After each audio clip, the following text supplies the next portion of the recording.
एक लड़की के गाल पर थप्पड़ मारा, वो एसीपी भी, वो एसीपी का नाम भी हमें याद है, उस पुलिस कांस्टेबल का चेहरा भी याद है जिसने अपने डंडे के साथ एक लड़की के प्राइवेट पार्ट पे उसने आक्रमण किया।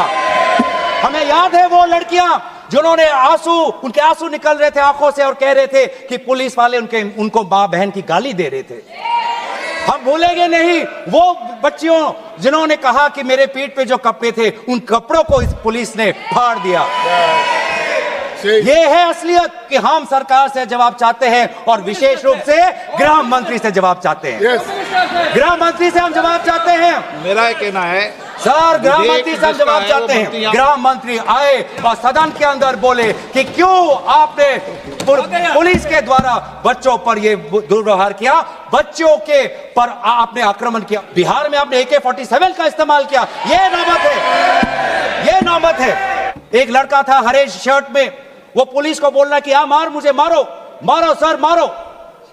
उसमें वो भगत सिंह का जज्बा हमें दिखाई दिया। एक मां ने एक आशीर्वाद के साथ अपनी बेटी को भेजा, एक बाप ने अपने बेटे के पीठ पे थपथपाकर उसको जंतर मंतर पे भेजा, और DU, IIT, JNU कहती है आप मत जाओ। 21 बच्चों की जान गई, आत्महत्या उन्होंने की। आपको शर्म नहीं आती इस सरकार को कि जिस मंत्री के तहत में 21 बच्चों ने अपनी जान गंवा दी, आत्महत्या की, जब उसने अपने मंत्री पद से इस्तीफा दिया, कल जब वो सदन में आए आपने उनको ऐसा माला पहनाया ताकि जैसे वो पाकिस्तान से जंग लड़के आए हैं, ऐसा माला पहनाया, ऐसा उनका वजूद उनको बड़ा किया मानो कि वो पाकिस्तान से जाकर सीमा पे जाकर जंग लड़के आए हैं। ये है उनकी सच्चाई। दुख लगता है सर। आज ये बात प्रधानमंत्री आते हैं इंस्टाग्राम के रील पर, वो अलग बात है कि जो पहली कैबिनेट बैठक हुई उस कैबिनेट बैठक में शिक्षा को कैसे सुधारा जाए, पेपर माफिया को कैसे खत्म किया जाए, पेपर सेटर के माफिया को कैसे खत्म किया जाए, पेपर सॉल्वर के माफिया को कैसे खत्म किया जाए, टेस्टिंग सेंटर के माफिया को कैसे खत्म किया जाए, प्रिंटिंग प्रेस के माफिया को कैसे खत्म किया जाए, कोचिंग सेंटर के माफिया को कैसे खत्म किया जाए, सिलेबस कैसे स्कूल के सिलेबस के साथ मिले, आउट ऑफ सिलेबस परीक्षा के पेपर ना आए, CBSE के OMR में धांधली न हो, इन सब चीजों पर व्यापक चर्चा करने के बजाय प्रधानमंत्री मोदी जी कहते हैं इंस्टाग्राम पर और ध्यान दो, इंस्टाग्राम पर और ध्यान दो। और प्रधानमंत्री जब आते हैं हाई पावर कमेटी की बात करते हैं, तो 2 साल पहले जो के राधाकृष्ण की जो हाई कमेटी थी उसका क्या हुआ? 2 साल हाई कमेटी आपने गठन की, प्रधानमंत्री केंद्र सरकार के निरीक्षण में एक हाई कमेटी बनी, के राधाकृष्ण फॉर्मर इसरो के चेयरमैन। अगर वास्तविक में उन्होंने इतना बढ़िया काम किया तो 2 साल पश्चात ही आज क्यों दोबारा ऐसा पेपर लीक हुआ? सरकार यह दिखाना चाहती है कि यह बहुत गंभीर है। पिछले कुछ दिनों में पता चला कि NTA के लगभग 47 लोगों को बदला गया। सर, मैं इस सरकार से मैं ब्यौरा चाहूंगा कि वे जो 47 लोग हैं जिनको आपने ट्रांसफर किया या सस्पेंड किया, कौन है वो? क्योंकि NTA की जो एक्चुअल सैंक्शन कैपेसिटी है, NTA की जो सैंक्शन कैपेसिटी है वो 34 की है, 34 की सैंक्शन कैपेसिटी है। ये 47 कौन है? कौन है ये 47? 34 में से तो शायद 10-11 वैकेंसियां हैं, 24 ही है जहां पर लोग बैठे हुए हैं। तो ये जो 47 जो सैंक्शन, ये कौन है? जो आउटसोर्स करके अपने लोगों को लाया NTA में, वो लोग हैं क्या? उसका ब्यौरा मिलना चाहिए। हम जानना चाहते हैं, आपने NTA के DG को बदला और NTA के चेयरमैन को रखा, ऐसा क्यों? ऐसा क्यों? आपको NTA के DG पर विश्वास नहीं, आपने मान लिया कि शिक्षा मंत्री धर्मेंद्र प्रधान जी का इस्तीफा होना चाहिए, आपने ये भी मान लिया, तो आपको NTA के चेयरमैन पे इतना विश्वास क्यों? ये हम जानना चाहते हैं। सुनाई दे रहा होगा सर, एक विशेष संगठन के साथ जुड़े हुए हैं, उसका ब्यौरा देख लीजिए, NTA के चेयरमैन का ब्यौरा देख लीजिए। इससे पहले वह मध्य प्रदेश के पब्लिक सर्विस चेयरमैन के वो कमीशन के चेयरमैन थे, और उस समय में भी धांधली हुई, उससे पहले उससे पहले वो छत्तीसगढ़ में भी पब्लिक सर्विस कमीशन में चेयरमैन थे, उस समय में भी धांधली हुई। ऐसे इतने धांधली से जुड़े हुए व्यक्ति को आज भी इतने पेपर लीक होने के पश्चात भी आपकी सरकार बचा रही है। आपकी सरकार बचा रही है। जिस एनटीए के द्वारा 21 बच्चों ने आत्महत्या की, आज भी वो चेयरमैन बचा हुआ है। क्यों? क्योंकि वो एक विशेष संघ के साथ जुड़ा हुआ है। जो संस्थाएं, चाहे वो आईआईटी हो, चाहे जेएनयू हो, चाहे डीयू हो, देश भर से माता पिता अपने बच्चों को बोल रहे कि जाओ दिल्ली जाओ, अगर दिल्ली नहीं जा सकते तो बॉम्बे जाओ, बिहार में जाओ, लेकिन धरना प्रदर्शन करो। आज शिक्षा की बात है, आपको अपना भविष्य आपको बचाना है। मैं नहीं जा सकता पर मेरी आशीर्वाद तुम्हारे साथ है। एक मां ने एक आशीर्वाद के साथ अपनी बेटी को भेजा, एक बाप ने अपने बेटे के पीठ पे थपथपाकर उसको जंतर मंतर पे भेजा, और डीयू, आईआईटी, जेएनयू कहती है आप मत जाओ। आज शिक्षा के विषय पर सारे दल संगठन सबने अपने अपने प्रदेशों में, चाहे महाराष्ट्र में हो, चाहे यूपी में हो, चाहे बिहार में हो, चाहे पश्चिम बंगाल में हो, चाहे या असम में हो, सब जगह विभिन्न राजनीतिक दल संगठन और इन दल संगठन से अलग सारे युवा सड़क पे आ गए। सबने अपने शिक्षा की मांग की। और क्यों मांग की? उनके दुख को पहले हमें समझना चाहिए, उनके पीड़ा को हमको समझना चाहिए, वो उनके अंदर जो नाराजगी है उस बात को हमें समझना चाहिए। नहीं तो किसी का इतना साहस नहीं कि सड़क पे आके गर्मी बारिश, सड़क पे सोना, पुलिस की लाठी खाना, दिन दिन भूख हड़ताल पे रहना, सबकी इतनी साहस नहीं है। ये साहस कहां से आता है? ये साहस आता है उस दर्द से, जिस दर्द में अपने भविष्य को लेकर वो विवश हैं, जिस दर्द में अपने देश के भविष्य को लेकर वो विवश है, जिस दर्द को वो आज के समाज में उसको व्यक्त भी नहीं कर सकते, सरकार से सवाल भी नहीं पूछ सकते। दर्द के बारे में बात करते हुए गोपाल दास नीरज के गीत की बात करता है।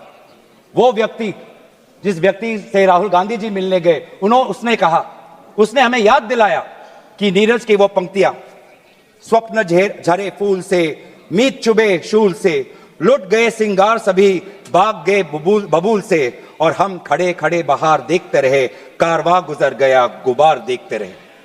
ये बच्चों की वो दुख है। क्या करें? हमारे पास पैसे नहीं है इतने कि हम पेपर खरीद पाएं। 30-30 लाख का पेपर हमें खरीदने के पास, हमारे पिताओं के पास इतने सामर्थ्य नहीं है। वो दुख है, वो नाराज है, और इसीलिए जब वो दुख से वो लड़ नहीं पाते तो आत्महत्या पर आ पड़ते। और एनसीआरबी में सर, आज देश की ये व्यवस्था, देश की असली ये है कि आज एनसीआरबी में, नेशनल क्राइम रिकॉर्ड्स ब्यूरो में, ये भी एक कारण है कि आत्महत्या हुई क्योंकि वो बच्चा एग्जाम में फेल हुआ। ऐसा भी एक कारण आ गया है।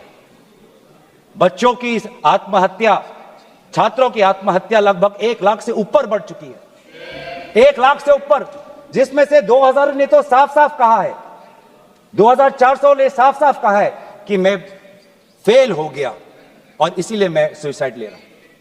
बहुत लोग, बच्चों ने फैमिली, पारिवारिक कारण से, फैमिली रीजन से वो आत्महत्या उन्होंने की। लेकिन इसके पश्चात भी वे युवा आए, वो चाहे गुजरात से हो, वो चाहे महाराष्ट्र से हो, चाहे विदेश से हो, चाहे दक्षिण भारत से हो, महाराष्ट्र से, वो सब आए।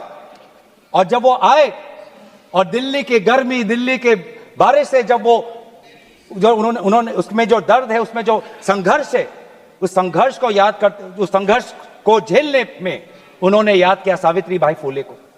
वे लड़कियां जो आई थी, ऐसे बहुत लड़कियां थी जिन्होंने रील पे कहा कि मैं अपने माता पिता को बिना बोले में जा रही हूं क्योंकि मुझे लड़ना है।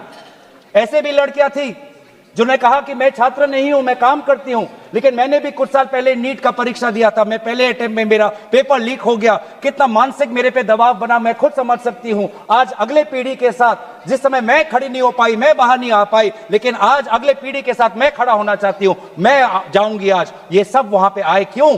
क्योंकि उन्होंने इतिहास को याद किया कि जिस प्रकार से सावित्री बाई फुले हो या फातिमा शेख हो, जिस प्रकार से समाज ने उन पर उत्पीड़न किया, लेकिन वो कभी भी अपने बाग से हटे नहीं। युवा लोग आए, एक लड़का था हरे शर्ट में, वो पुलिस को बोल रहा कि हाँ मार, मुझे मारो, मारो सर मारो।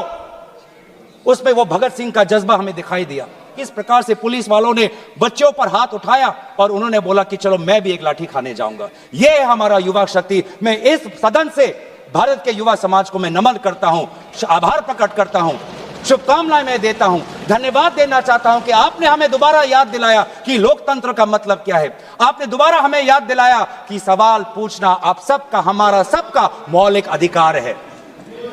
हमने वो भी देखा उस मध्य प्रदेश से आए हुए आदमी को जिसके सर पर खून निकल रहा था। क्यों? क्योंकि कांटों से भरा हुआ एक डंडा उसके सर पर पड़ा और उसने तब भी वो पीछे नहीं हटा। खून से लथपथ उसका चेहरा। उस समय भी पुलिस को ललका रहा था कि देखो ये लोकतंत्र है, लोकतंत्र में जनता जनार्दन है, जनता प्रजा राजा होता है। ये है वहां की उस ताकत। मैं जहां पर हमने लोकतंत्र की ताकत देखी, जहां पर हमने लोकतंत्र की ताकत देखी, वहीं पे हमने इस सरकार की क्रूरता भी देखी।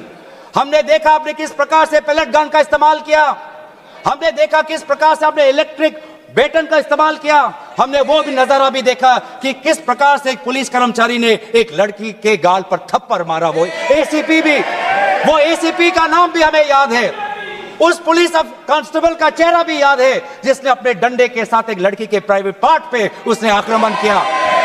हमें याद है वो लड़कियां जिन्होंने उनके आंसू निकल रहे थे आंखों से और कह रहे थे कि पुलिस वाले उनको मां बहन की गाली दे रहे थे। हम भूलेंगे नहीं वो बच्चियों जिन्होंने कहा कि मेरे पीठ पे जो कपड़े थे उन कपड़ों को इस पुलिस ने फाड़ दिया। ये है असलियत। और इसीलिए बार बार हम मांग कर रहे हैं कि किसने आदेश दिया, वो आदेश कहां से आया कि पैलेट गन का इस्तेमाल हो? किसने आदेश दिया? किसने आदेश दिया कि आंसू गैस का इस्तेमाल हो? किसने आदेश दिया कि लाठी पैरों पे नहीं लाठी सर पे पड़नी चाहिए? किसने वो आदेश दिया? और इसीलिए बार बार राहुल गांधी जी ने भी चिट्ठी लिखी है और आज भी हम देखते हैं कि अब सारी हम बातें कर रहे हैं। आज इस सदन में, इस सत्र में इस विषय पर भाग इसलिए लेना चाहते हैं क्योंकि हम सरकार से जवाब चाहते हैं और विशेष रूप से गृह मंत्री से जवाब चाहते हैं। गृह मंत्री से हम जवाब चाहते हैं। मेरा कहना है सर, गृह मंत्री से हम जवाब चाहते हैं। यहाँ पर बैठे हैं सर, आज ये बिल क्यों आया है? ये बिल क्यों आया है? ये बिल क्यों आया है? ये बिल क्यों आया है समझना चाहिए। ये बिल इसलिए आया है कि गृह मंत्री के द्वारा भेजी हुई पुलिस लोगों के हौसले को कुचल नहीं पाई, इसीलिए ये बिल आया है।